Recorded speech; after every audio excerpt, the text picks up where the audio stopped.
All right, thanks. I'd like to call the July meeting of the Elementary School Building Committee to order. We have voting members Craig Schultz, Diane Germain, Rich Nichols, and myself in attendance. Denise Gibbons has a school committee meeting and is not able to attend, as do many of the school administrators.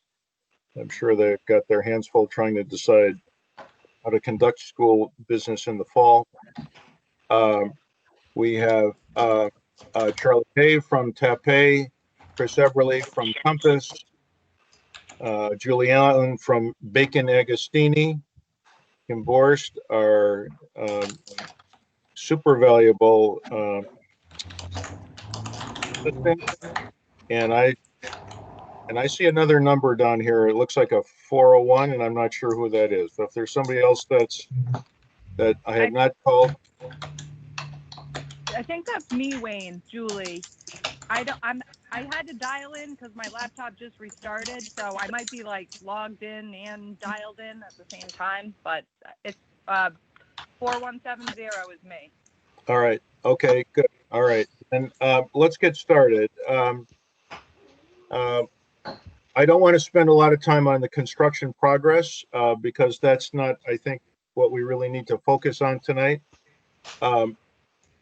Julie, I spoke with Jeff D'Amico earlier today.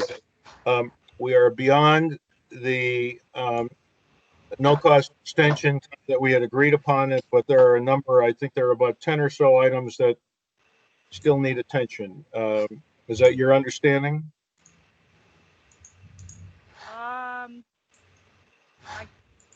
So I've got the two. Yeah, do you have the list? I was going to say I can only think of two, but so the pending items, as I understand them, are the fire lane gates, the blackout of the yellow striping, and the final wiring of the green screen. Okay, I thought they did the blackout of the striping. I guess they didn't do that when they came to stripe. No, they did not. Okay. Then yes, that sounds good to me. And the fence, the actual fence at the soccer field too. Right. And the fence over at the soccer field, correct. All right. Julie and Chris, I'm going to ask you to come up with another schedule of when you actually expect that work to be completed. And Julie, I'm expecting that is a no-cost extension. Yep. Yeah. Yep. Well, I think at this point, Wayne, any extension of the time is going to be related to the radon, and it's a separate issue. I'm just talking about this work. Julie, I'd like for you to propose another schedule as to when you expect this work to be completed. I think I'm not sure if the tennis courts need to be punched, but there are some things to wrap up with that. So I'm going to ask Chris and Julie to work on that. And I would like to give you a week to do that. So today's the 21st. By the 28th, can I get a revised schedule from you as to when that work will in fact be done? Yeah, I don't have a problem giving a revised schedule at all. But I do think at this point, we would be considered substantially complete. But I will, for the remaining items, I will certainly do a schedule. Okay. I just need to have some understanding, Julie. You know, we've talked about these items.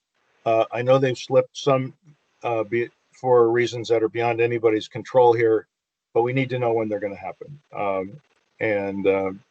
So I want your best efforts to identify those and put it on paper. All right. Yep. Okay. Now I want to talk about radon. Julie, we got your effort to give us a PCO. I got it a couple hours ago, and I've been going through it. I think I can say nobody can accuse you of being bashful in estimating the costs. And so I think there's some effort to go through the scope and see how realistic it is. I know that you've put some effort in to get us where we are today.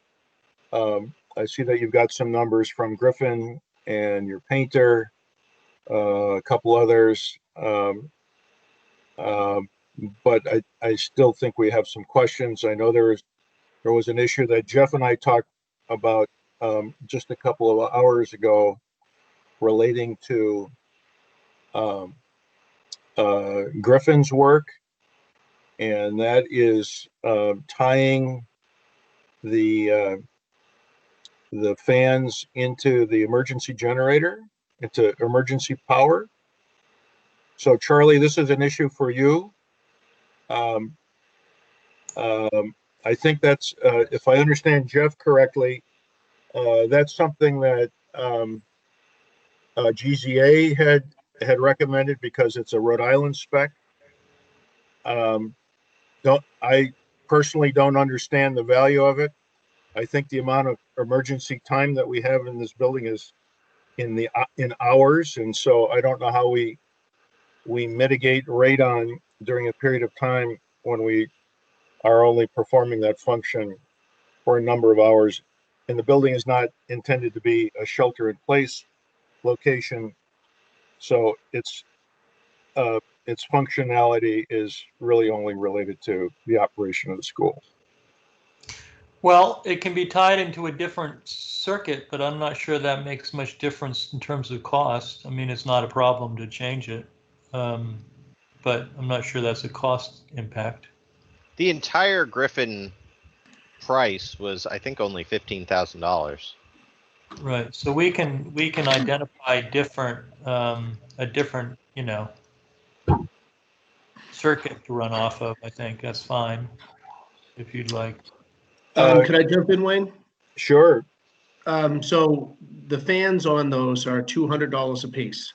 So we have 4 fans. That's $800. So you're saying that it's going to cost basically $15,000 to run line voltage to 4 fans. Yeah, if they're coming from emergency power, because they have to locate the closest panel and they have to get in the ceiling. Let's goes back to the point of why are we running it to emergency power? It's Right. not a requirement. Yeah. But they're still going to have $15,000. That's a lot of money. Rich, I understand. And what we don't have on this call is GZA, who proposed that requirement, and we don't have them to speak to that requirement. That was their recommendation, and they were the town's consultant to recommend the system. And they are a consultant, so that means that there may be a difference of opinion. So Charlie, what's your view here? My understanding is, in speaking with Jeff today, that is a Rhode Island requirement. There is no such requirement in Massachusetts. Yeah, no, I think it was just a recommendation. I mean, I think it's, you can tie it into normal power if you want. I didn't understand why it costs more, but maybe it does. That's fine. But anyway, yeah, it's easy enough to just identify different circuits.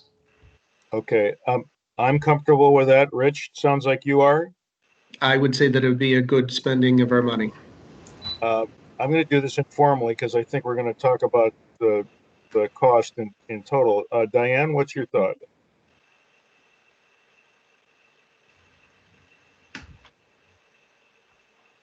Diane, you're muting, so if you're talking to us, nobody's listening.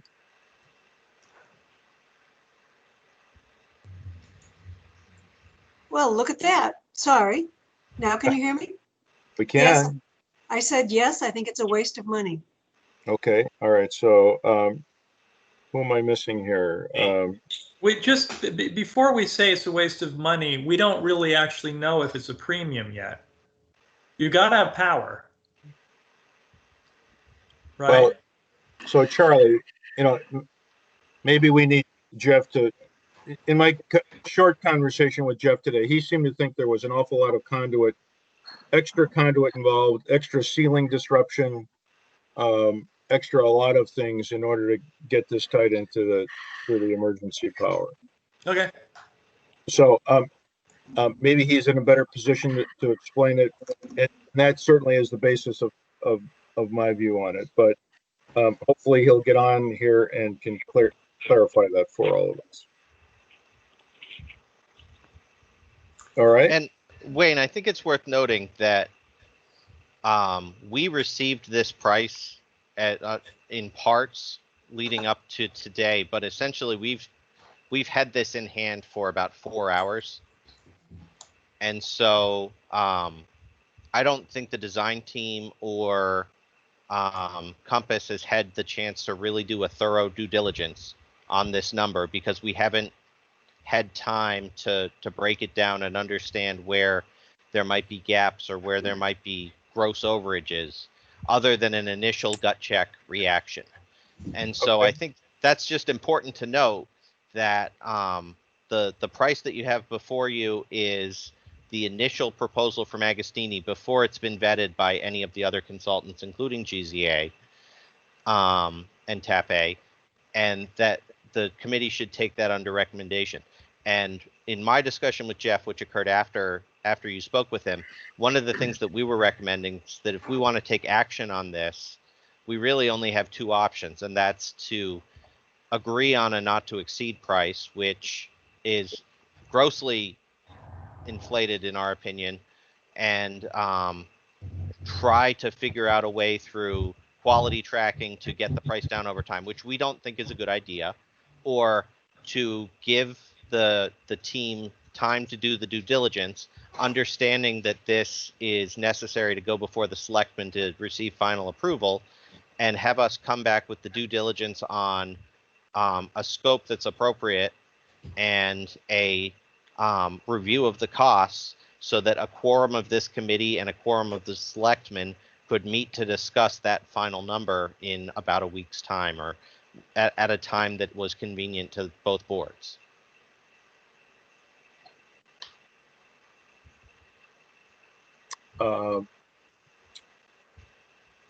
It may take us, well, so are you suggesting that you can in fact have a revised scope in a week's time? I'm suggesting that we could have a more thorough review of this assembled proposal than we were able to put together in 3 hours. That I understand, but we have 5 weeks to get this work done. So taking 20% of the time now to further refine it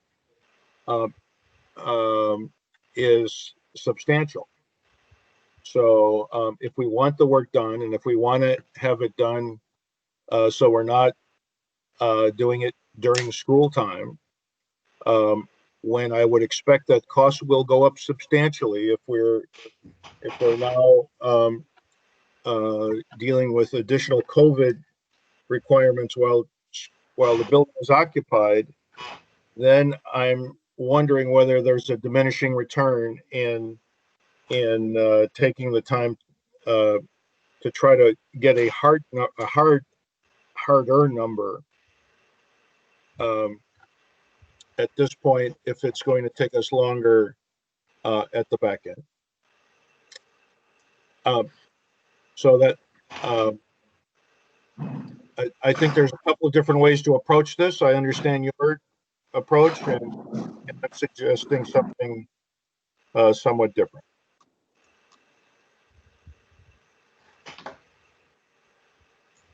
So, Julie?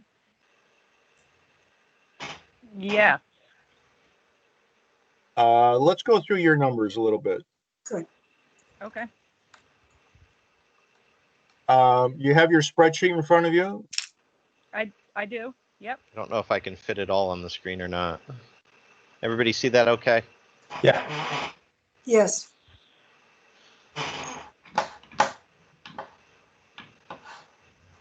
So, Julie, so the Griffin number, I think we just talked about. NB Kenny. Yep. I just took your note there. 2 men, 2.5 weeks, $45,580. Right. I've done this a couple of ways, and I'm not sure if I'm just missing something, but the per unit price, well, I'm taking this as, is that broken out into materials and labor, or Yeah, is? no, that includes material and labors. He is going to send me a breakdown, but I was pushing him to get me something before the meeting. So over the phone, he gave me the $43,000 number, and I added markup on it. Yeah, that's two of his mechanics for 2.5 weeks. He's very nervous about what he's going to encounter. I know he carried money for removal of some sections of ductwork and replacing some sections of ductwork because he thinks he's going to be having to remove some sections in order to get access.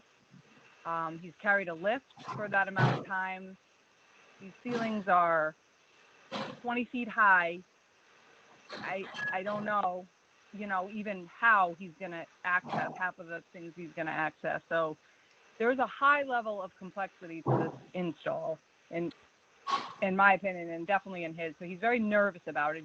Everybody is, I think, and that's why these numbers look the way they look, because I think a lot of these players are nervous about what we're going to encounter, including us. So I can get more of a breakdown, but I know that he carried certain things like that, which for sure brought this cost up. Do you know what his unit price is for labor? I don't. Probably in the high 90s to low 100s per hour, I would say. I think it's somewhere around 115 probably, all in. Yeah. All right. Without having the labor and the materials broken out, I was looking at that, and it doesn't make sense. So, all right. Well, you're also carrying. Go ahead. Wayne. So the only other thing in that is, so this isn't drain pipe. So there's a lot more flexibility on what they can do with the Schedule 40 piping. This is not going to have water in it. This is basically just air. So they have a lot more flexibility on that. They have about $2,000 in PVC pipe. They have fittings, and they have to get hangers and things to put it up. So there is not, I don't necessarily see, I understand the complexity, but they have a lot more flexibility because all it's taking basically is air through there. It has to have a little bit of condensation, but it's not like we're running waste through it. So that's something also to keep in mind. And I understand the fact that they were covering their bases because no one wants to lose money. However, I think they covered their bases significantly well. That was not the recommendation of GZA. GZA stated very clearly that all of the pipe should be sloped back to drain to the original port location. It does, but doesn't have to necessarily have to follow pitch like a regular plumbing pipe. So, sorry, Jeff, just jumping on here. I apologize for being late. Hey, Jeff. And I know they also included coring as well, because the roofer did not carry coring through the roof. So they're responsible for getting themselves through the roof, and then the roofer is going to make it tight. So, there's miscellaneous things like that. And I'll get the breakdown. He's the only one that I didn't get because I just got him. I was pushing him at the last minute. So is he willing to do that as a T&M not to exceed? Yeah, I think if we could maybe just agree on the materials, that would probably be simple enough. And then I'm sure he's willing to do his time on a ticket basis. Just going off of Rich's point, I don't see the materials driving this issue. I mean, the materials are pretty nominal. Yeah, I agree. Stanley looks pretty straightforward. Colony, any comments on Stanley and or Colony? No, they were fine. Okay. So Julie, Agostini Bacon, you got 3 items in here. Not related to supervision. When I add those 3 together, I come up with a foreman, a carpenter foreman, a carpenter, and a labor foreman, full-time for 4 weeks. Yep.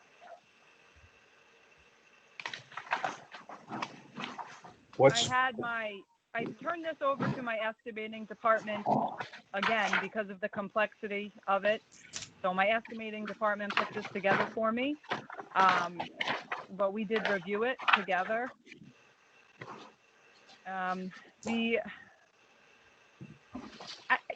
ceiling one is really difficult. The ceiling one is tough. We basically assumed we need somebody on site almost full time, just following people around saying, what can I take down, replace, remove, ceiling grid, ceiling tile.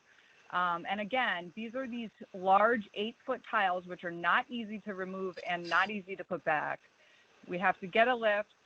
We counted on plywood to protect the floors. It's complex. I mean, there is probably, out of all the numbers, that's probably one of the first number that we could work on. But again, it's like that nervousness of not knowing, like, this could be really, like, if you read all the sub notes, it's like requires substantial amount of ceiling removal and replacement. And in talking to NB Kenny, he's like, oh no, we need all this grid removed. And, it's like, we have this like fear of this just turning into like a full on ceiling removal for the entire corridor. And again, that's not easy ceiling grid to work with, or ceiling tile. I understand. That's not what I was envisioning. Charlie, do you have any comment on that? Well, there's 4 locations, one of which I'm not sure there's much of any ceiling removal. Only one of them, I think, was in that main hallway with the long tile and the tall ceilings. The rest were not. The rest were conventional ceilings, right?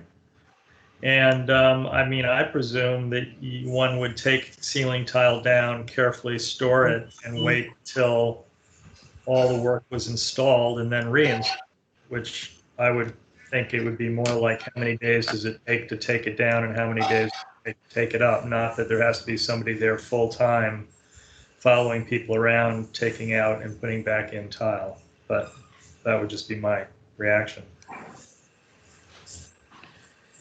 Yeah, I just, we're worried, like, is it good? I guess we're just not really sure how it's going to play out, where we don't want to hold any of the trades up. If they need something removed, we need somebody available to remove it, because we don't have the time to try to go, okay, when can you get back? Oh, when you can't get back there for another 4 days? Okay, we'll have to sit around and wait then, So I may not quite understand, but I thought we were pretty clear on the routing of this stuff. I didn't think we left a whole lot to the imagination.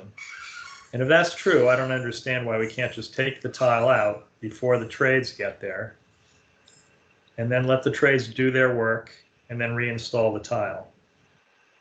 It's grid too. It's not just tile. And you can't just put your head up in there and do the work? Nope. The ceilings are way high. Above the ceiling height, the space above it is quite high. You got to be able to get a lift up above the ceiling.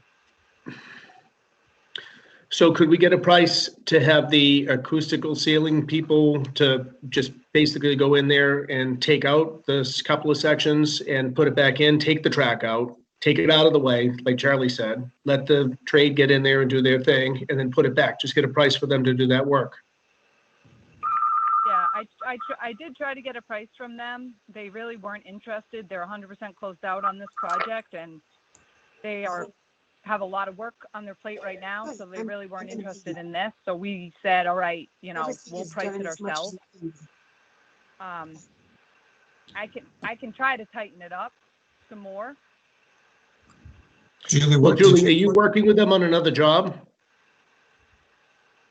Not They me were- personally. I don't know. No, We might have but another your project. company's working with them on another job. So with the thing of hiring a general contractor is you have the ability to influence subcontractors. So my thought process would be that I would speak to them and say, hey, listen, you're on one of our other jobs. We need some help in this job. Can you help us out?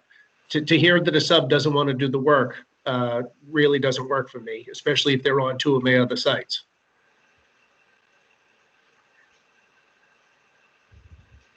Yeah. I can try. They're filed sub bidders, so they're not really my sub essentially, but the K&K Ceilings is a filed sub bidder. I can try again with K&K, but again, I have a fear with K&K now. They're straight out. They're busy on other projects. I'm going to wait. What if we get, okay, this routing isn't exactly perfect 100% as we think it is, which I can almost guarantee you will happen. Now I'm going to wait 4 days for K&K or maybe a week for K&K to be able to get on site and remove some more grid and some more tile. And that is not going to be very time. Could we augment that with your staff then? Instead of having them online, could we have them available? Yeah, we could try something like that. I mean, that's fair enough. If we have the initial portion taken down by somebody else, then if you need to pull two guys in to do the work. Yeah.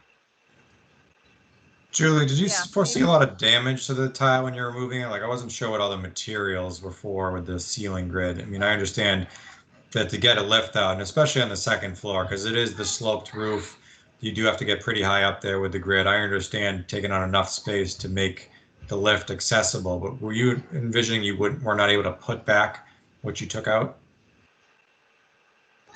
I don't think, no, and not all of it. I mean, we're hoping to salvage it. So maybe that's something we just say we take out and we do on a T&M basis, but we were hoping to salvage, I think, most of it, but knowing the difficulty in removing those large tiles and taking them out, they're a pain, and we might scratch them, we might have to touch them up, and it's a strong possibility that some of them will get damaged. I wouldn't think we're going to damage all of them, but probably inevitable that a few will get damaged. Okay. So we've got 46, 54, 64, 65,000 roughly in that activity by Agostini Bacon. Is that accurate? For the ceiling, we have 26,740. I know, but I'm just looking at all three of those items. Ceiling, we got some floor, I guess, some demo. Altogether, it's about $65,000. Is that right? Yep. Okay.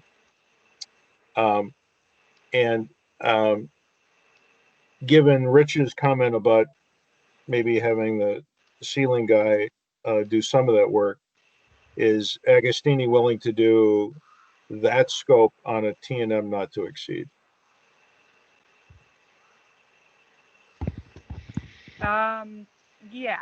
Yeah, we could do that on a T&M not to exceed. I think the suggestion of going through, taking down what we believe is the root first, and then we'll send the worker away, and then if we have to get them back, we can maybe supplement that with our forces, which we could do on a time and materials basis.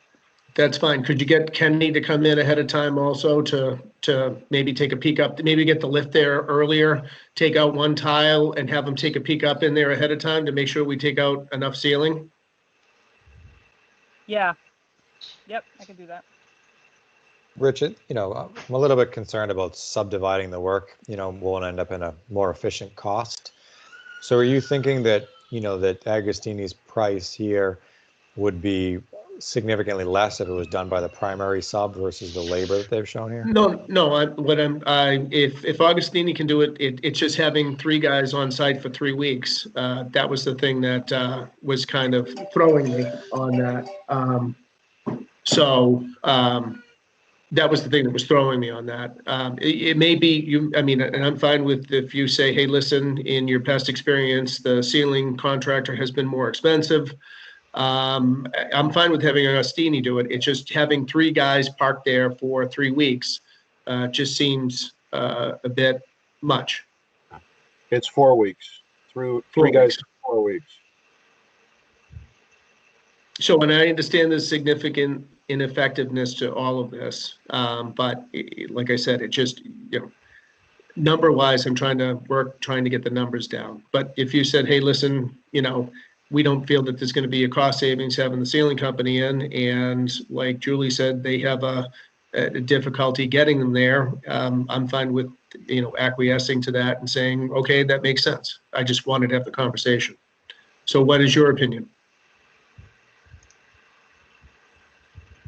I was interested to see whether, they've got, significant amount of man hours for those 3 tasks. And I was curious of whether Julie was assuming the same people would be assigned to all tasks. Agostini is providing, carpentry labor as well as labor. And so would the same kind of 2 or 3 person team really tackle all 3 of these tasks? And so there's a natural economy of scale, because if NB Kenny is starting in the worst case location, you kind of stagger your work. They're not going to have, for each of these subs, they're not going to be tackling all 4 locations simultaneously, I don't believe. So there's going to be a lead lag there. And so staggering the work with fallback work is something Agostini can certainly look at to try and economize by having the same carpenter, foreman, carpenter, laborer, go around and work each of these things as the work becomes available. And I'm fine with it. As long as people are there and working, that's the goal, is that, Right. if it's T&M and everybody's there working hard, and if they end up A, meeting the budget, or B, coming in under, at least we feel like we've, gotten our money's worth out of it. Agreed. And that's where I think, to your point about, holding people accountable and other subs and things like that, if K&K is too busy and Agostini understands the problems that we're facing and is committing to having the right labor available, I'd rather take the bird in hand than chase somebody that's going to continue to require chasing to get the work done. Because I think if we're going to have any shot at trying to achieve this by the start of school, nimble is a better approach than layered with too many subs. And so if you can get Agostini's carpenter to be a jack of all trades here and do several tasks, I think A, will come in under with the T&M work, but also we won't waste money in inefficiencies while he's waiting for work. He can jump on a different task if scheduled appropriately. Okay, that makes sense to me. So to that point, and it's an excellent one. Julie, you're showing a carpenter foreman, a carpenter, and a labor foreman in all 3 of those.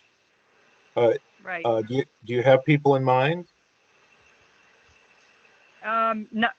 No, I don't know, like, not names, if that's what you're asking. No. Yeah, that's yeah. But we do have a few carpenters available that just came off another project.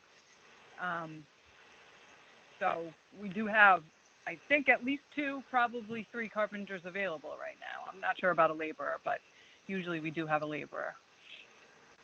So when you talk about a carpenter foreman, is it your intention, speaking to Jeff's comment, that that person would be on site for all 3 of those functions? Yes, that is definitely the way we had it in mind. Whoever is there should be able to take care of all of these little miscellaneous items here and there, whether it's a laborer or a carpenter. And I don't know, we wouldn't bring in 3 new people for, VCT patching versus ceiling grid. They can do it all. Okay. Well, so if you have a carpenter foreman there, your next line item is supervision. What was your thought on that? Who would be involved? Absent the home office support, what would your on-site supervision be? What were you envisioning there? I think they were going to send somebody like Alex, if you remember Alex. I'm sure you do. Mm-hmm. I think that was the intention there. Send somebody like that, just to kind of coordinate. It really, it's going to be kind of a coordination nightmare. So that's really what we would need somebody on site for. And obviously, I would be working from afar, and I would be visiting to help in the coordination process. But is it your thought that somebody like Alex would be there full time for that period of time? Yep. So I think it's critical that whoever that body is, whether it's Alex or even a project manager or a superintendent, they need to essentially bird dog the issue. And as you said, Julie, that they need to be nimble. They need to be chasing the few crews that are on site to kind of keep the whip moving, because time is of the essence if we have any hope at getting this all wrapped up by the start of school. And so I know you're off site working on other projects, and although available as a resource, the person that's on site, if you're dedicating a supervisor, needs to be authorized to kind of make decisions and direct work. And so whether that's Alex or anybody else, they need to essentially be owning the football 100% and making informed decisions. It's not a type of situation where we have the luxury of time. That person on site will need to be taking photos on their phone with Procore and sending up RFIs immediately, as opposed to kind of processing it the traditional way. And so, being a jack of all trades, whoever that supervisor is important to be able to get the information back to the design team if there are questions, or be able to give you information so you can make an informed decision, or pull the trigger on site with the subs directly. Yeah, and obviously the staffing is something that I'll have to talk to Stephen Agostini about. But I do know we have 2 supers that are on a project right now that aren't acting as supers.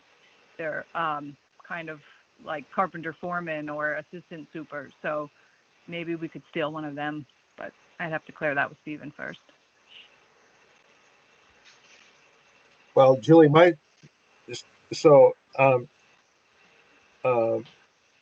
bottom line is this. I need to have a proposal that I'm comfortable in presenting to the select board, and I need to get them to consider this on an emergency basis. And so I need to have some comfort that the scope is what we agree on, and the cost is reasonable.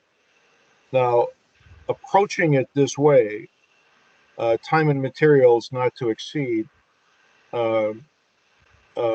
comes with a fair amount of burden, I guess I would say, that I'm personally willing to advocate, with the idea that it in fact gets done. I've been in this situation many times in my professional career where I paid overtime premium in order to mitigate a loss of business for a company. I'm looking at this the same way. I'm not willing to go down this road if this is not done by the time school starts. Now, I know you can't guarantee this, and I'm not asking for a 100% guarantee, and I understand the concept of force majeure, but with everything within your control here, this approach is priced, in fact, that it will in fact get done before school starts. And that's the only basis I would be willing to accept going forward on with this kind of cost and this kind of an arrangement. Right. Right. Yep. And I've talked to my subs about it as well and said, you know, am I going to have a tough time getting you there? And most of them have people available, but, you know, few of them have said to me, well, you need to cut me loose soon, though. You need to let me know soon because, you know, don't wait 2 weeks and then tell me because I might have them assigned somewhere else. So I'm not sure what the timeline is for the selectmen, but it is something that the sooner we approve or give the go-ahead, the better. Understood. And as a client, we will do our part to give you that. But I think there's some work that needs to be done to tighten up the scope. I think I know that you've come in on the high side on a lot of these numbers with good reason. Yep. But I think the conversation that we're having here is a necessary one, and I need to be able to represent to the select board that we have in fact dug into this, although it's been just superficial at this stage, in order to give them a better sense of what the real cost would be. So my suggestion to the rest of the committee is I'm not willing to give Compass and Agostini and Tape a week to do this. I think by the end of the week, we need a better number. And we need to have more thought as to how we're going to approach this. And if we have that, then I will approach the select board about an emergency meeting to consider a change order for whatever the amount turns out to be. I agree with that, Wayne. And the other thing with that is that I think we need to also dig into the couple of things on the GZA, what we really need to do and what we don't really need to do, because I think there could be some cost savings on that. And also, I think that So hold on. Just to be specific, Rich, you're referring to what we just talked about with Griffin. Is that your point? Yes, correct. Yeah. Yeah, with the requiring it to be on the emergency generator, I don't think would be a requirement. And then the other thing would be on Kenny, is, you know, just why is that number, you know, that number so high? Usually it's about 50-50 between materials and labor. This is it's 2/3 to 1/3. So the materials is a third, and they have it. So that the number just doesn't make sense to me on that. It's PVC pipe. I just don't understand it. And I know they're covering their, you know what, and I understand that, but I think they should look at that and see what they can do. I agree. So Jeff, before you got on, I told the group that you and I had spoken earlier this afternoon about the need to tie in the system to the emergency power. Your feeling is that there would be a substantial or a cost savings in eliminating that connection? Yeah, I believe so. I mean, we haven't talked to the sub, but anytime you're doing an emergency connection and you're doing hard piped conduit, you know, that's slower labor than fishing a wire, which goes a lot faster than trying to run it in a conduit. So I think there'd be material and labor savings. And that's something we want to explore with the electrical subcontractor. And I agree. I mean, it's not a shelter. It's not an active zone. It doesn't make sense to put it on an emergency backup. Right now we put critical systems on the building, and you spend a lot of time as a building committee weighing the pros and cons of all the systems to put on the emergency generator. And this doesn't really raise up to the top of that, because it's a system that is an active system with multiple zones. And yeah, I think they're already tying it into the BMS system, which is the way Tepe proposed it. And so you'll have that, notification if there's a problem, but you're not using this as your main shelter. So it makes no sense to put it on emergency power.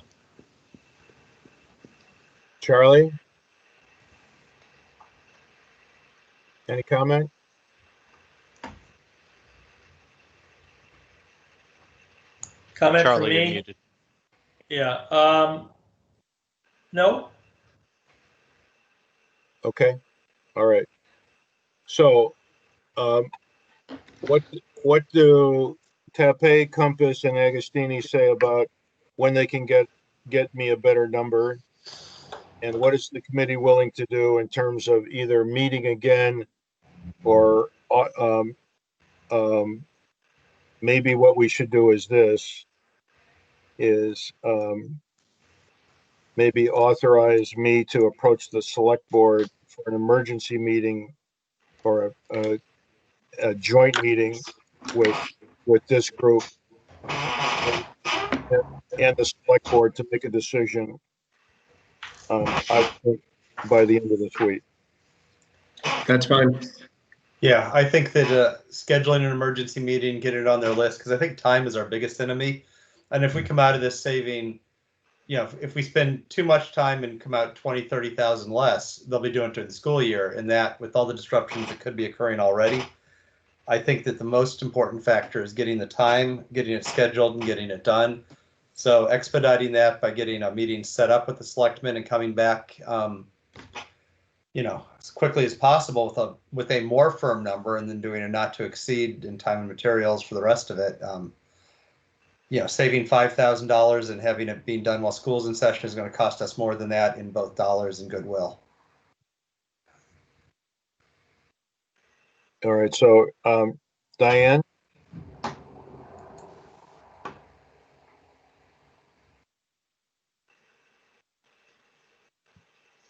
Diane. Diane, You'll be you're muted muted. if you're speaking. Yeah.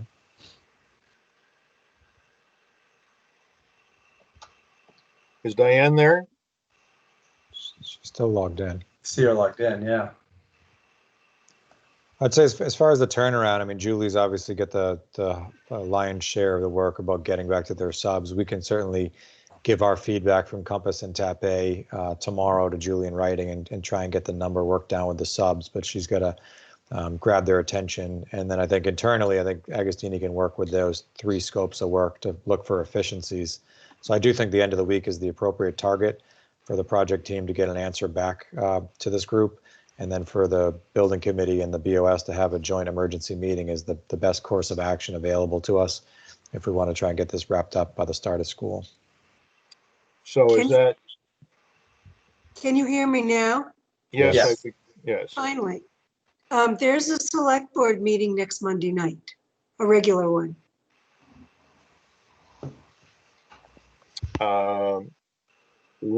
When did Jeff and group, when do you think you'd have a number for us that we can consider it? So, Julie? Wayne, are you asking, I mean, we can, like we said, I'll talk to Griffin about how much the emergency power is raising their price, because I'm not really clear on that. And I will also get NB Kenny's breakdown, and that will help us a little bit too. I should have that tomorrow because I know he had it basically all set. We can work on our numbers pretty quickly, but are you asking, so if we fine tune this, you know, and say we can take 30,000 off of it, is that going to be something that's approved as a lump sum, or is it still going to have to be tracked on time and materials? My thought would be the nature of this work lends itself to being time and materials. For all trades or for just a select few?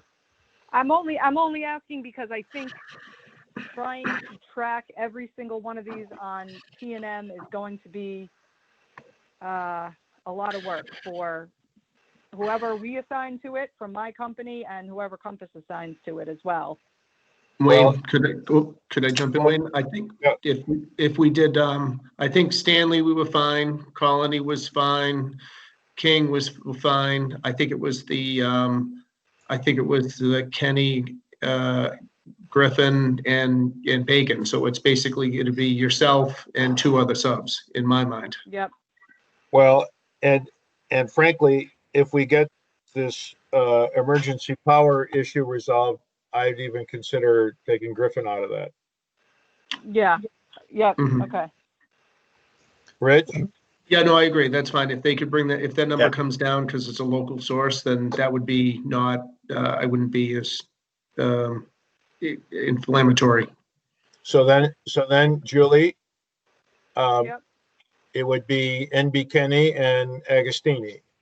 okay. But I would also, I would like for you to, because you're talking about three people plus a supervisor, on-site supervision for 4 weeks, considering the comment that Jeff made about scheduling the work, opening up one area, moving to another, I think you need to start putting names in place here and seeing how this is all going to work, because I don't know how you would do all four at the same time for for that for that crew. So I think you've got some ability to streamline that, and I think that will involve who you decide to put on it. So I think it's time for you to turn this into a proposal, into something that is actionable. Yeah, I'll have that conversation with Steve tomorrow as far as staffing goes and kind of come up with a better plan. So when can you give us a better number then, the group? Tomorrow's when, I mean, probably by the end of the day, Thursday, I would say. All right. Does it matter to the group if we try to have a meeting, if we try to have an answer to you Friday afternoon or Monday evening? Is that material? I mean, No, I don't think so. I think Monday, you kind of send me something Monday after the meeting. I'll give everybody a heads up as to what's going on. I'll touch base with them tomorrow and tell them about what we discussed, and I'll try to keep everybody on the hook until Monday. I All think, right, but a couple things here. So I think this needs to come with a schedule too. So I think Agostini needs to look at a schedule. And so I would push, I think Monday is the more appropriate date. I think she can get us a number, on Friday. But I think, in order to do this off right, it's got to come with a schedule that, the NB Kenny crew is starting on location A on this day and the other subs are following. So we can't, this can't just mobilize with we got the approval, let's go ahead and get started. There needs to be a detailed micro schedule related to this. And that needs to be part of, at least from a higher level, it needs to be part of the, approval so that, we all collectively understand this is achievable, because this is aggressive. And, we're 5 weeks away from school being opened in Labor Day. So, getting all the materials on site, getting all these 5 crews scheduled in 4 different areas through 2 different levels is not an easy undertaking that Agostini and all of us have in front of us. And so a schedule is an important part of this, to understand that the unforeseen have been thought about, and so that the right things are there and the right numbers are there. And if all 5 of these subs plus Agostini have looked at it in order to do the work, they've got the makings of a schedule. And so they just need to get that over to Julie and her team to kind of put that all together. And it doesn't need to be overly granular, but we need to understand where they're starting. Are they starting in the worst case? Or are they starting in the easiest to build momentum? They may be and I know I'm getting into the weeds here, but this is critical. This is the only way you're going to be able to pull it off. If you don't start, say, you might be able to bang out the cafeteria area really quickly and get those other trades stacked in there while you're tackling the more complex one for the 2-story penetration. So thinking about how that work happens is important. And there really are 6 floors, even though there's 4 locations, because 2 of them have to penetrate 2 spots. So, the finishes crew that are doing vertical work, will be doing drywall and painting in those other zones. So identifying the rooms and the work of a schedule is important. I also think tracking the T&M for the bigger subs is fairly easy. T&M can be a real pain when you have people doing base contract work. These people are only here to do this. That's the only reason they're on site. And so their slip is at the end of the day. At the end of the day, they should be handing a slip to Agostini Super that says, here's what I did today, in simple terms. We're not looking to say I connected A to B, but I worked in room XYZ and I had a 3-man crew and this is what happened. Those types of slips are not difficult to collect at this juncture. I don't want to get into managing the small dollar ones if those seem reasonable, but I think it's certainly easy to collect slips here because you're only there for this purpose. And if you have somebody like Alex there, I would think that would be a function that he would be Part of your doing. daily report, essentially. Exactly. Right. Exactly. Yep. So, was there another part that you wanted to add to that, Jeff? No, I just really the schedule is important. Like I'd hate for all of us as a group to say, this is achievable, and then when the schedule gets put together, there's a bust. And there may be, when I'm looking at the schedule, it's kind of tight. I think getting the building online and having the whole thing operational is very achievable. Making sure all the finish and paint is dried, is where you're kind of bumping up against it. And so Yep. that needs to be looked at. Yeah, All right. no, I agree. I agree with that. It's definitely tight. So, Julie, who would put the schedule together? That would be me. What's your ability to do that? I can do it. I can do it by Monday. All right. So here's what I would like. By the end of this week, I'd like a number so that I can give a number to the rest of our committee here and to the select board. Yep. And I will need this committee to agree to be present for a joint meeting with the select board on Monday, because I don't envision that the select board is going to want to approve this without our approval. So I'm going to need a commitment from the voting members on this call to be available Monday night. I'm available. I'm available. I can do that. I am too. All right, good. And hopefully Denise will be available if she wishes. So let's do it that way. Give me a number by by Friday. The schedule on Monday I'll work to get a joint meeting with the select board for Monday night, and we'll make a decision about the scope and pulling the trigger on this work at that time. Is that a plan? All right. Yep. Any reservations? Anybody want to offer anything? Now's the time. What's our fallback? There is no. There isn't. Yeah. I mean, the fallback's whether the finish work would happen, over a weekend after school gets started. But I mean, the important thing is to have the system operating, right, and that the air and everything is being implemented so that it's excavated and the radon is being pushed through the roof. I mean, that's the absolute critical goal with no fallback. The finish is your only buffer zone, but we don't want it done. We want it absolutely wrapped up. But that is, the other option there would be to work more than an 8-hour day. And, partly why I'm asking Julie to put together a schedule.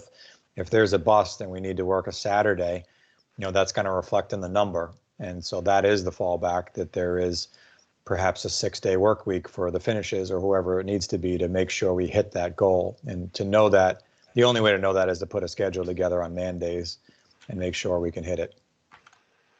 Thank you. Okay. Anything else on radon? Okay, let's move on. What do we have for change orders? So we distributed this before the call. Obviously, we've just talked about radon. We have on the final, or the 10th page, we have 4 change orders that are proposed for tonight. 152 R2 was replacement of the green screen that we discussed last. Looks like I clipped off the approval date, but it was previously approved as a not to exceed at $12,377. We pulled out the final finishing after a discussion between the school facilities and the design team that the current state could be left as is, and that brought the final total to $8,831.03. 153 was the previously. Hold Yep. on. Does the green screen function as intended? It's not complete, but this is approval of the change order, not payment. Is the green screen installed? Yes. Does it come down to the floor, and is it transparent, or not? I don't believe that the electrical has been hooked up yet, so we don't know that. It's not. It's probably going to be hooked up next week, and then we can confirm that. I won't approve this change order until I know that it works.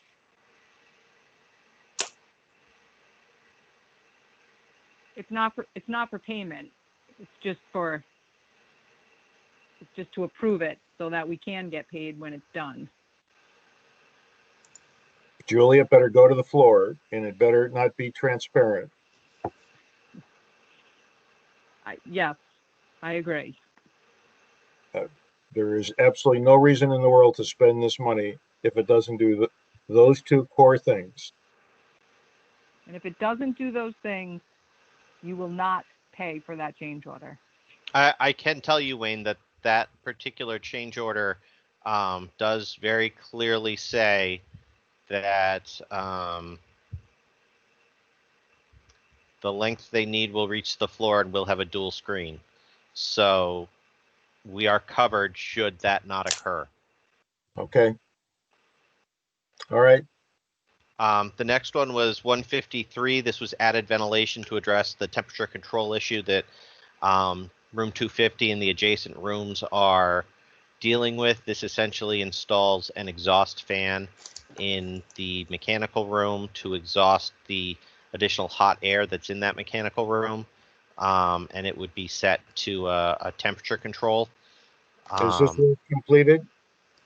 No, again, these are all approval of the change orders, not approval of payment. Has the work been completed?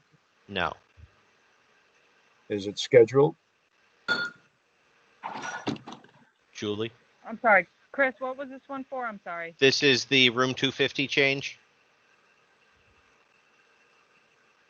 The The work is not scheduled. No, we were waiting on approval. We were waiting on approval for that, so I have not scheduled that yet.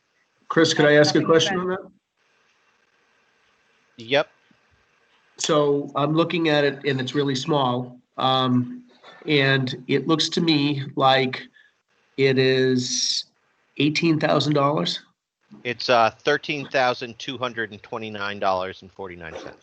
Okay, and so could you just walk through in broad terms why putting a fan in the mechanical room is that amount? I mean, there's probably something to it, but if you could walk me through it, I'd feel better.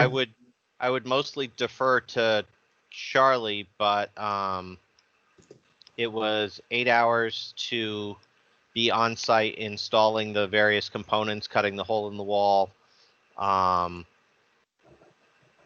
So the labor was $1,000. There was the control aspect of it.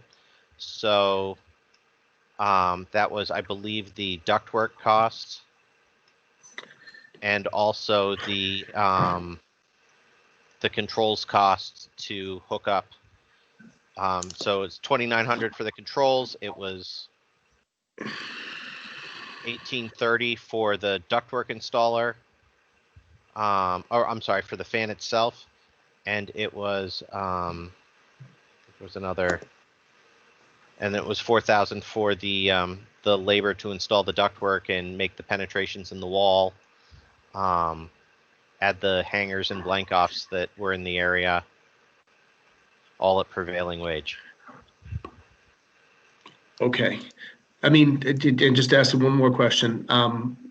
Was this available earlier and I just didn't see it? The change order itself? Yeah. I mean, you're asking the committee to approve a change order for $13,000 and I may have missed it, so don't get me wrong, but I have never seen this information before. Normally I read everything so I understand it. And so maybe I missed it, but had this been distributed to the committee before we approved it? No, it had not gotten distributed to the committee. Okay. All right. So, Is this, if this work was not approved at this time and it was approved at our next meeting, would that delay anything? Because I just like to read what I'm approving, especially for that amount of money, so I understand it. Is this Right, NB that's- Kenny? It is MB Kenny And Griffin. and Griffin And for the Nexus. electrical. Is it all in the mechanical room? So it wouldn't be an issue if they had to do it later? No, it would not be an issue, except for the fact that it might be done after school starts, which I don't know if that would be a problem for the teacher in that room above the boiler room.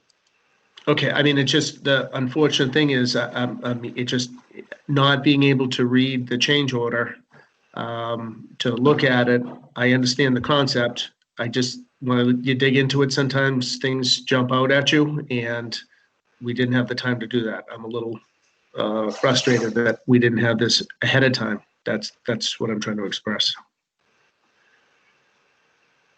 So I'm just reading this, and this was a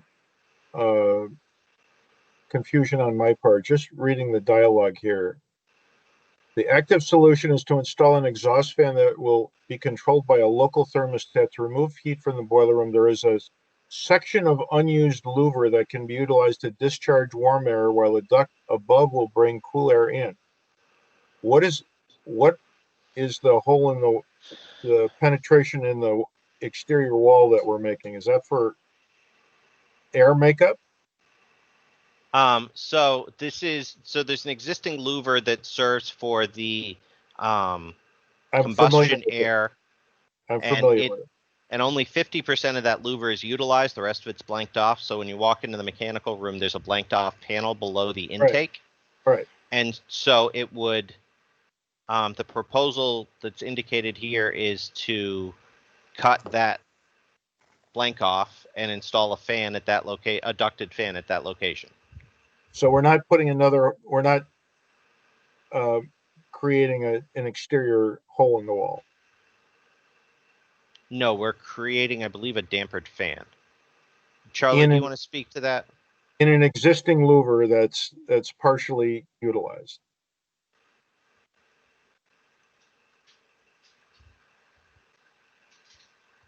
Charlie, you might be muted. I am. I mean, yes. I think that what the engineer suggested is using an existing louver. All right. That was my understanding. I was surprised to hear you say that we were making a penetration in the exterior wall. Well, I'm not sure why we need a penetration in the wall if we're using a louver. Well, it's a penetration in a blanked off louver. Okay. Rich, what's your feeling? You want to look at Have this? have we reviewed this yet? Yes. Okay. Remember that. I just, like I said, $13,000 to put a fan in an existing grill seems a bit much to me. But like I said, without digging into it previous to that, it didn't give us a lot of time to make that decision. And then we're also being kind of held to the end of school. Beginning of school. That pointy stick. So, if we don't do it, it could cost more later on. It really hasn't given us a lot of opportunity to make an informed decision. Well, I just jumped in here in the middle, but if this is all happening in the boiler room, the boiler's not really going to be operating in September anyways, is it? I believe it typically gets turned on in October. Right. So I guess my point is that if the work is all basically in the boiler room, it's not going to affect the classroom one way or another. So if you guys wanted to wait, I don't know that it's going to impact the classroom one way or the other. Could TAPE look at this or Compass and see what's driving this $13,000 cost, and see if there's a way that could be improved?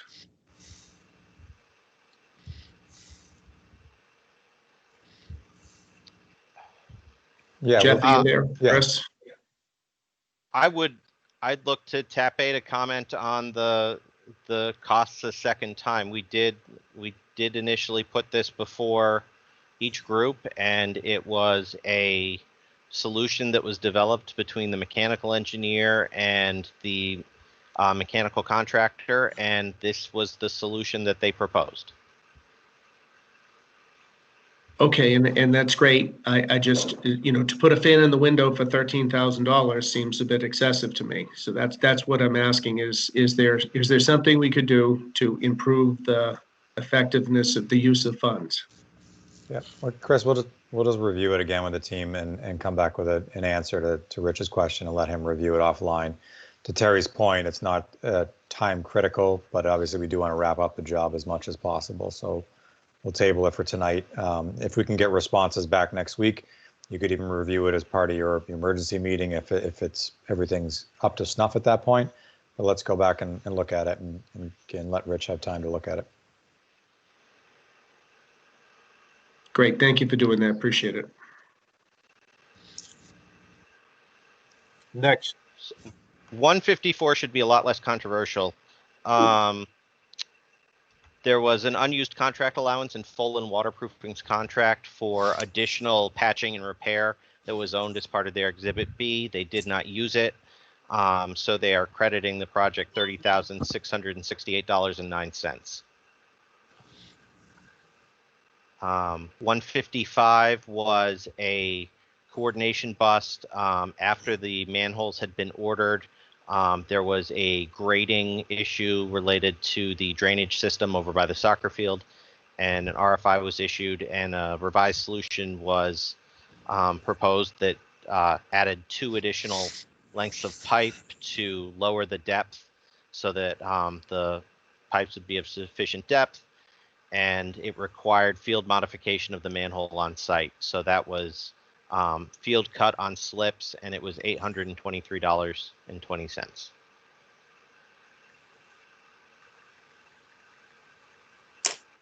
And Jeff, not Jeff, Rich, I should have sent you this spreadsheet beforehand, so you should have the numbers in your email. I can send you the individual PCOs that you requested. Yeah, I just like to read everything. That's all. That's all. That the bust in the manhole, that happens all the time. I'm not surprised. So, Wayne, do you want me to make a proposal to? So I was just trying to, wasn't able to do the math. Who can calculate the difference between the credit for 30,000 and It's noisy if I don't answer. Chris should be able to update it on the spreadsheet if you have the Excel open. Downstairs. Diane, Just I think you're on. doing it old school. So the amount of just I gotta go. 154 and 155 would be negative 29,844 and 89 cents. what about the Well, 8831? no, I think he agreed to include the green screen because you guys Right. noted that Oh, the okay. change order Yes. language supported it. So It it should won't go be to the floor. Okay. about $21,000 negative. No, I didn't include the green screen. So that's $21,013.86. Okay, $21,013.86. Okay, I make a motion that we approve a change order for. Hold on, just give us the numbers. Yep. For number. Oh, sorry. It's 152 R2, 154, and 155. Okay. I make a motion that we approve the following change orders: 152 R2, 154, 155 for the amount of $21,013.86. Negative. Negative. Negative, sorry, negative. Second. It's been moved and seconded. Any further discussion? By roll, Diane, how do you vote? Aye. Craig, how do you vote?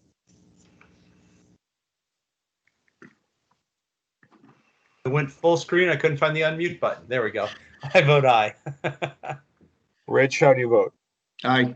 Wayne Clocko votes aye. Motion carries unanimously. Next.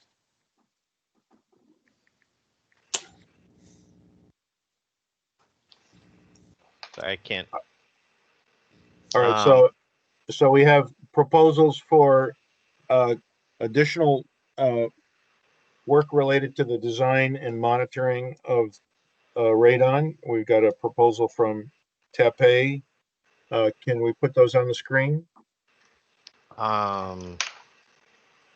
Jeff, do you have those handy? Yep. All right.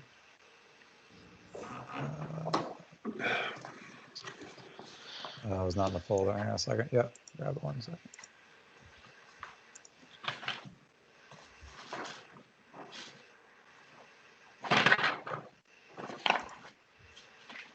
Got it.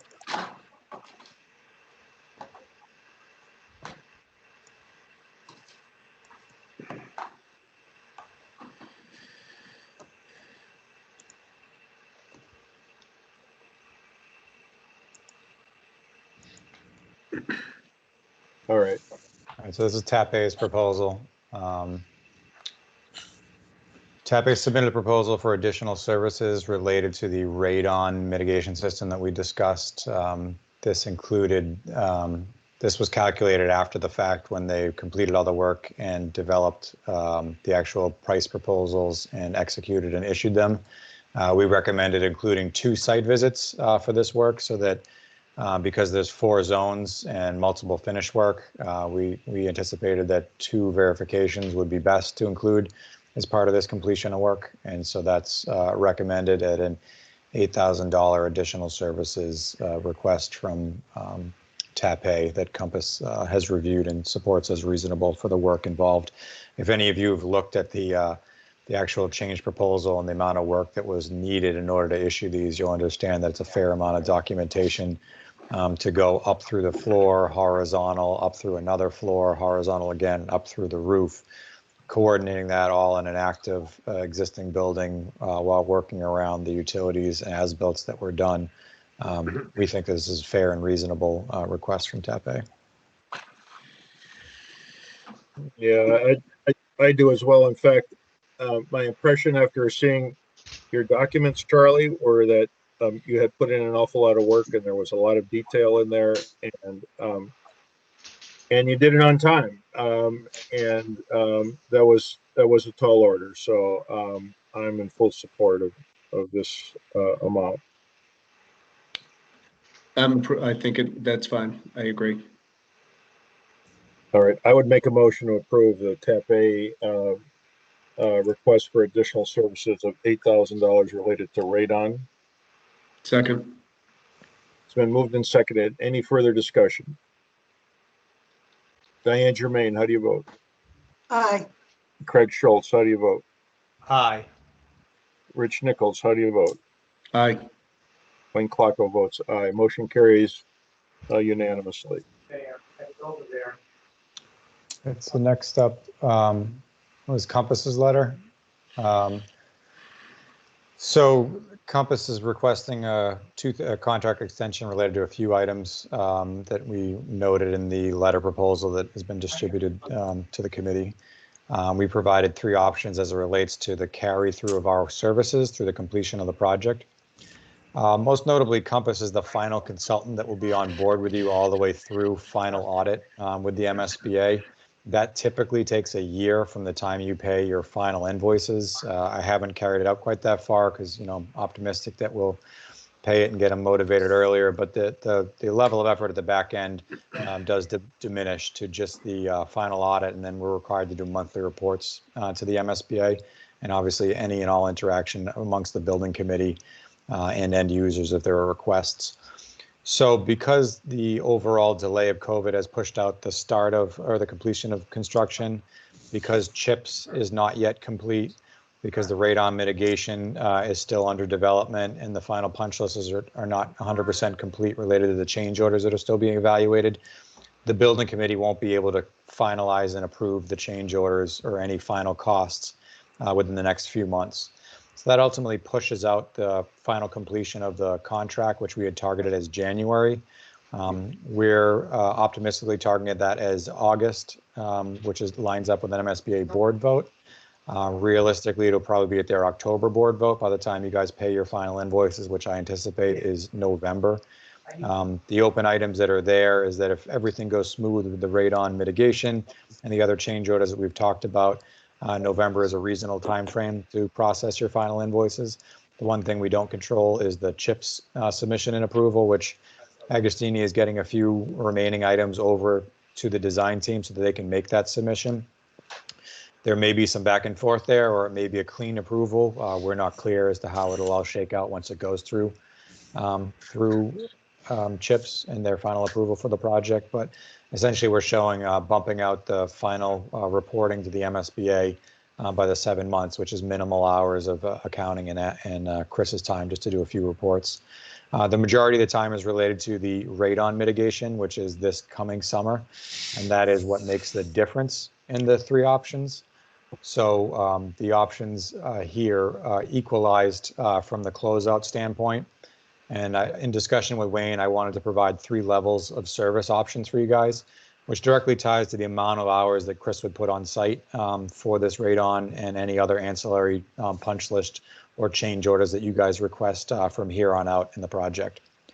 And so the 3 levels of options are what we would call the recommended option here, option 1, which is roughly $41,830, and that equates to about 19 hours of Chris's time for the months of July, August, and September, assuming that all these other change orders that we've talked about today and the final closeout of those items will drab into September. Or if we wanted a higher level of oversight, more specifically related to the radon work itself, we could increase the number of hours for our on-site presence, and that's where option 2 comes on hand. Option 3 is a very lean approach to the next 3 months and minimal hours related to on-site presence for the radon mitigation and any other change order approaches, and essentially closing out the contract with the extension to the MSBA, but having minimal hours for Chris's time on site over the next 3 months. There is an in-contract allowance of cost estimating that Compass has available.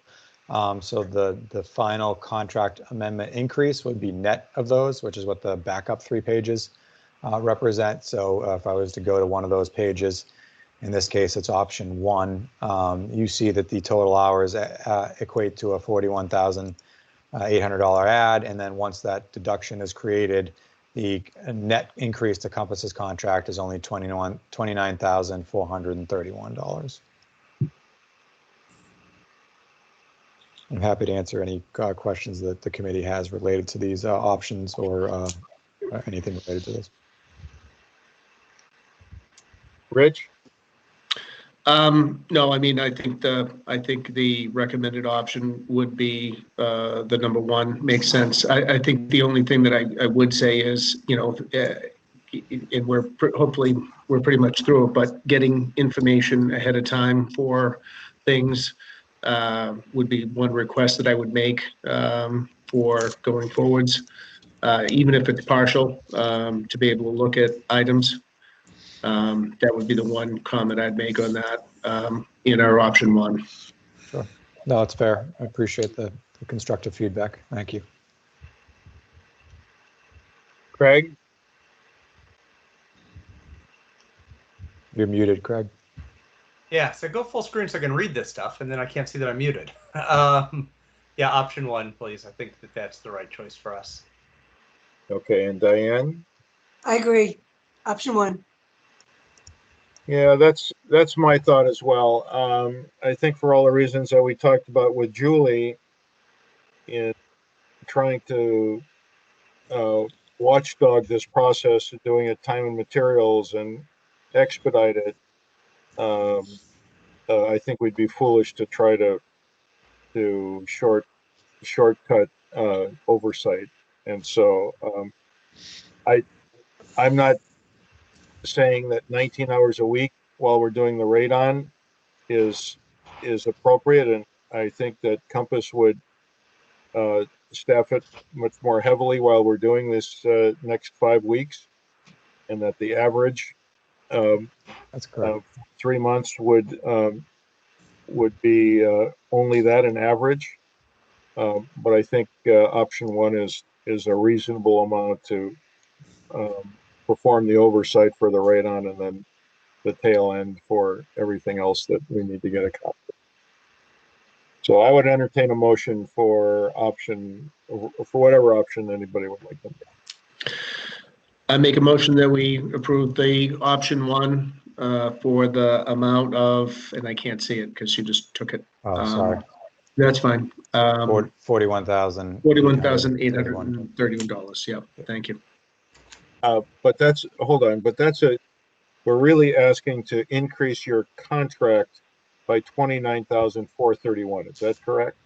That's correct. So if you were to net out great clarification, if you were to net out the in-contract allowance, the net increase to our contract, so would be the $29,431.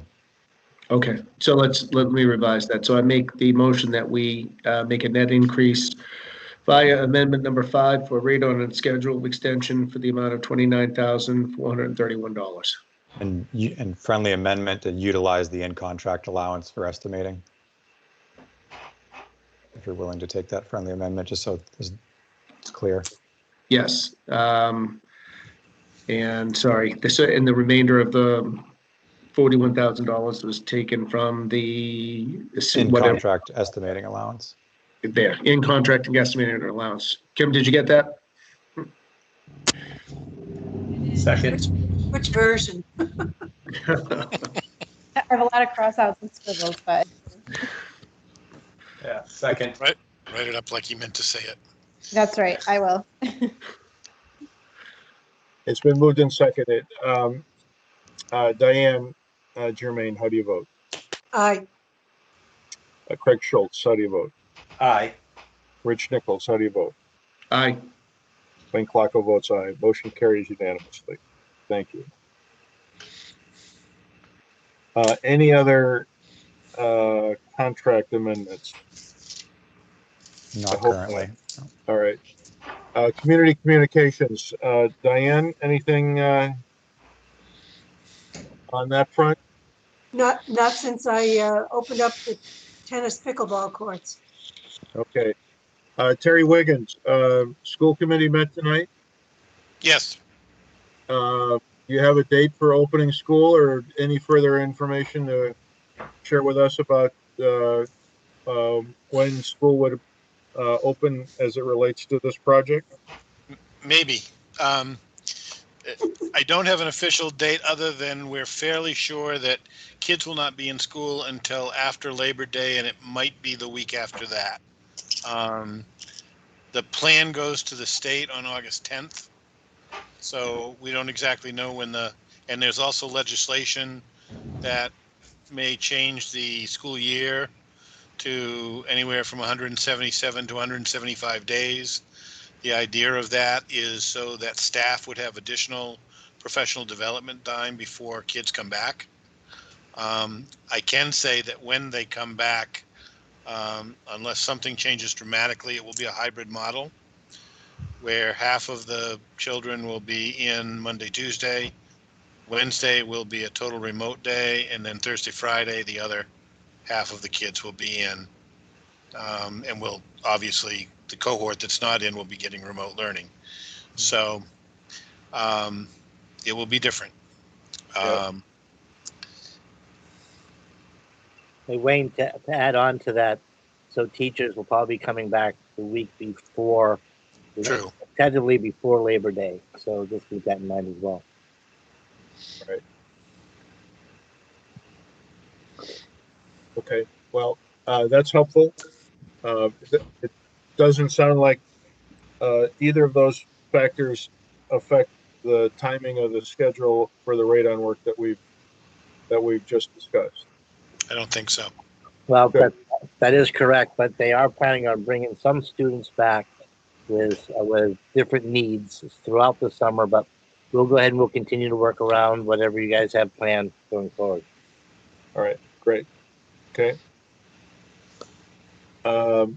Anything else on community communications?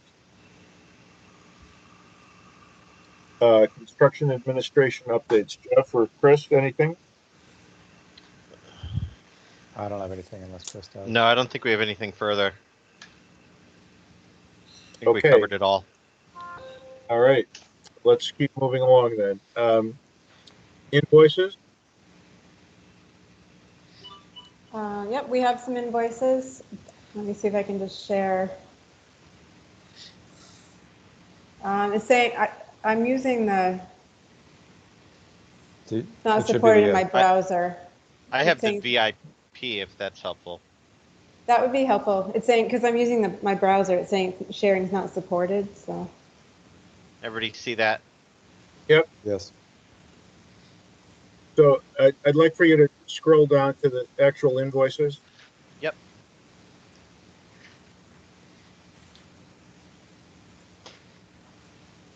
We'll just zoom in on the pertinent parts.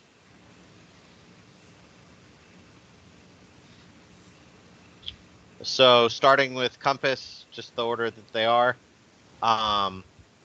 The total amount due for the invoice was $16,105.70. This included $431.20 for PSI, which is the construction testing agent. Scroll down to the bottom of that page. Is that good?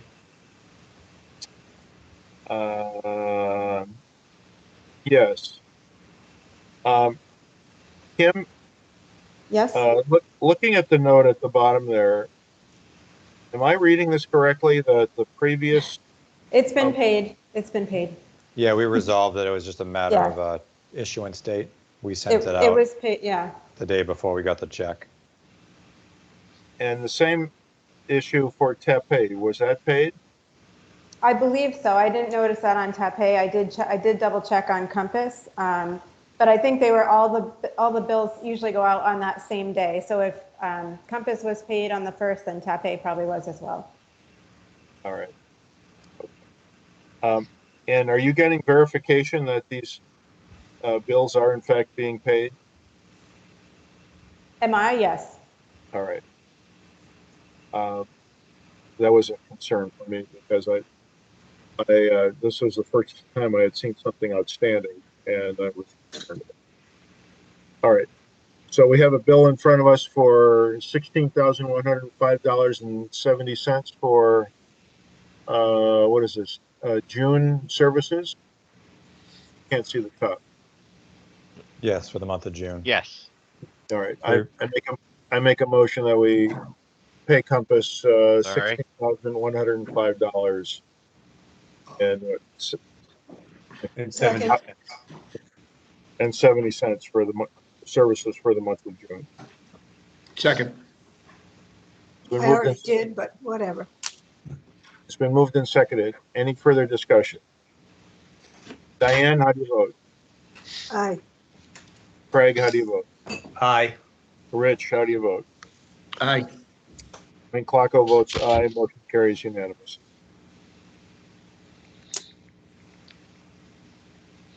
So the next invoice was TAP A, in the amount of $16,317.81.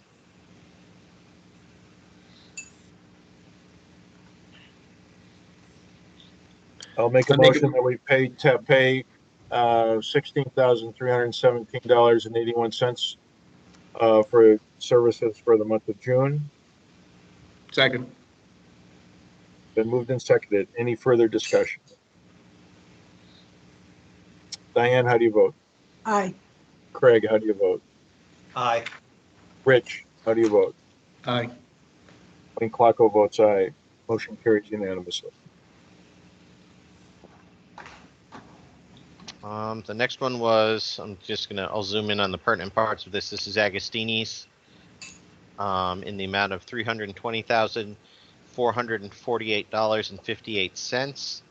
And of that, the retainage releases this month.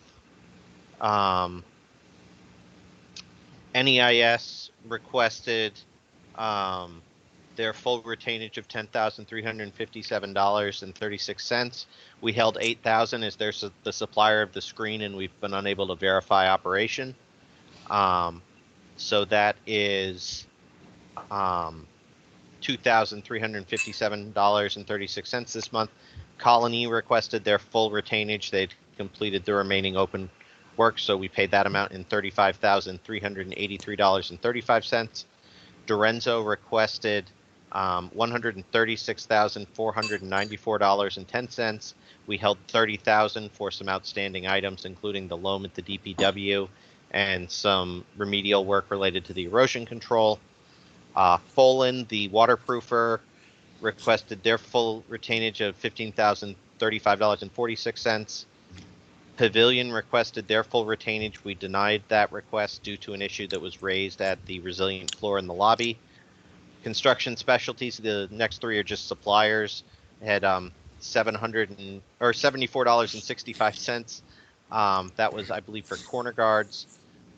Northern was the, correct me if I'm wrong, Julie, they supplied the toilet accessories like the grab bars Yeah, for $2,881.75. And Middlesex was the door hardware supplier.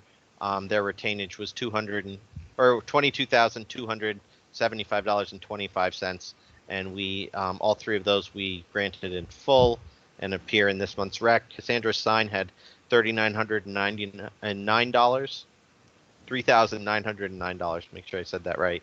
And Griffin Electric, I wasn't clear if they actually requested it, Julie, but I threw them on the list here because we were not paying their remaining $10,000 if they did request it.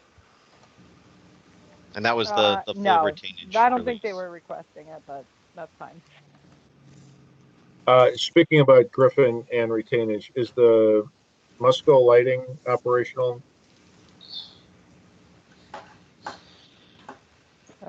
Is John Engler on this call? He Yeah, probably knows the best. I'm still at work now. I'm hoping to check it on my way out. So I haven't heard back from anyone. Diane, did you hear if anyone, or did you notice if the lights were on over the weekend? I did not. All right. I can't see from my advantage now, but I'm not quite sure. John, would you verify for us that was our last bi-weekly construction progress meeting? Julie said it was going to be operational as of last Monday. So if you could verify that that's the case, I'd appreciate it. Yeah, that I will. I do have a question about the doors, though, Julie. Are you in the impression that the door company's done all their work? Yes, I was. Yes. I have questions that came back to me that bathroom on the second floor in D wing is it was locked again. So I wasn't quite sure if that they actually fixed it or if they haven't addressed it yet. So They replaced it. They replaced that entire lock. okay, That entire lock set. So that's really. All right, I have yet to look at it. I do know that he left me a note saying what he did do. The D wing wasn't on there, but and if I had any questions to call somebody, but I'll reach out to you if that's the Okay, case. if something's still a problem there, definitely let me know. If he didn't do that for some reason, I gave him all the materials to do it, so he should have done it. Let me know if there's still a problem there. John, if I recall, that lock set was worn, so if they replaced it, it would no longer appear worn. Yeah, good point. So that and I apologize. I just haven't looked at it. It was just told to me that the bathroom was locked again, and I wasn't quite sure if it just magically locked upon itself again. But I'll investigate and I'll have that info for you on Thursday as well. Is it this Thursday? Yes. Yes. Oh, so I'll have it to you by this Thursday. All right. So of this $320,000 Agostini requisition, 180 or thousand or so is retainage release. So the actual cost incurred over the month is $140,000.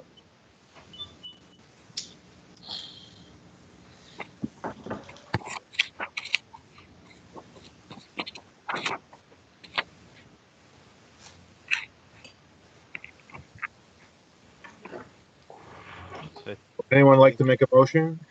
I make a motion that we approve the invoice for the month of June for Augustini for. Let me go I back to the moved. number for you, Rich. There it is. I have a hard time getting out right when it doesn't move. There you go. 320,448.58. Thank you. Second. In big bills. Yeah. Second. Has been moved and seconded. Diane Germain, how do you vote? Aye. Craig, how do you vote? Aye. Rich, how do you vote? Aye. Wayne Clarko votes aye. Motion carries unanimous. And the only other item that I had, which was not part of the VIP, but it was authorized at the last meeting, was the town directly bought signs related to court rules for the tennis court. I think this got authorized as a not to exceed, and Kim, you mentioned that this invoice came through prior to the meet. Was it 2 days ago? It was today, actually, but yeah. For $186. I didn't know if the committee wanted to pay this as it just came in, or whether you'd like to wait. If we pay it tonight, we'll just note in the VIP and include it in the budget next month. Let's pay it tonight. I make a motion that we pay Somebody. somebody the. Permaline Corp of New England. Yep, $186, and I can't see the bottom, Craig. $186 even. Okay, $186 even. Thank you.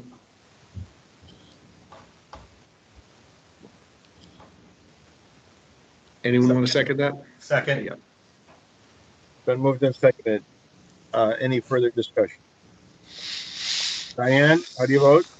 Aye. Craig, how do you vote? Aye. Rich, how do you vote? Aye. Wayne Clarko votes aye. Motion carries unanimous.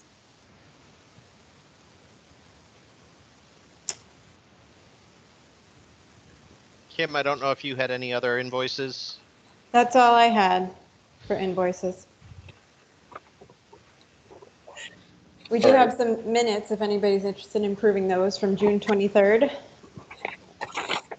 I make a motion that we approve the minutes of the June 23rd meeting as submitted. Second. Been moved and seconded. Any further discussion? Diane, how do you vote? Aye. Rich Nichols, how do you vote? Aye. Craig, how do you vote? Aye.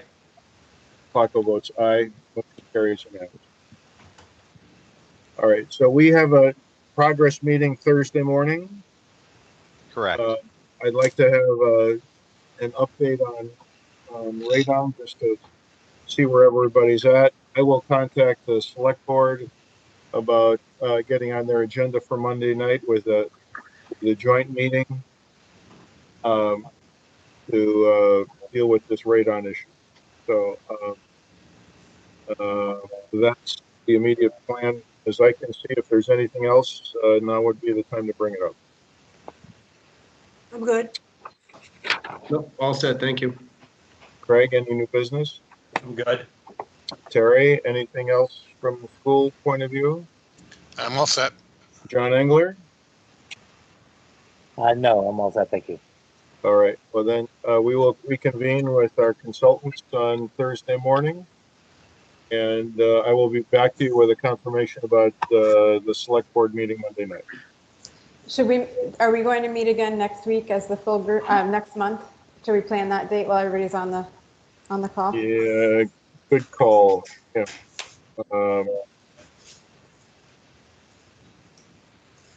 What's the So my placeholder for next month was the 20th. I'm sorry, no, it was, did it expire? I think it was the 18th. That's fine. That'll work. No, actually it's not. Where?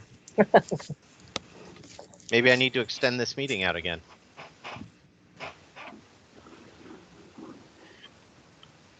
Planning board meets on the 11th.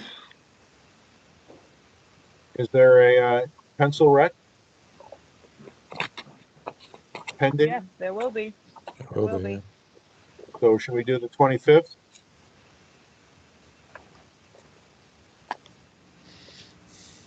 Twenty-fifth, fine with me, or the 18th.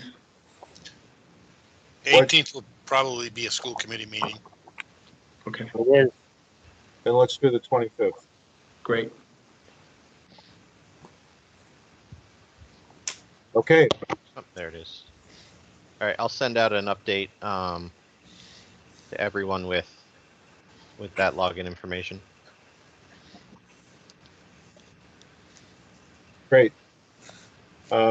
Anything else to consider tonight? Wayne, I did distribute the PCO that Rich wanted to see in person to everyone who received the change order log. So if you wanted to review that PCO as it is now, we will review it with TAP-A again and look for any additional savings related to that. Good.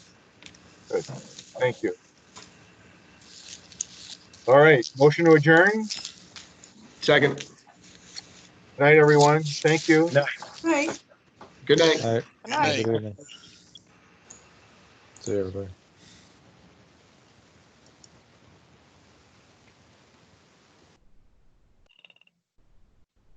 Hey, Julie, you still there? Julie?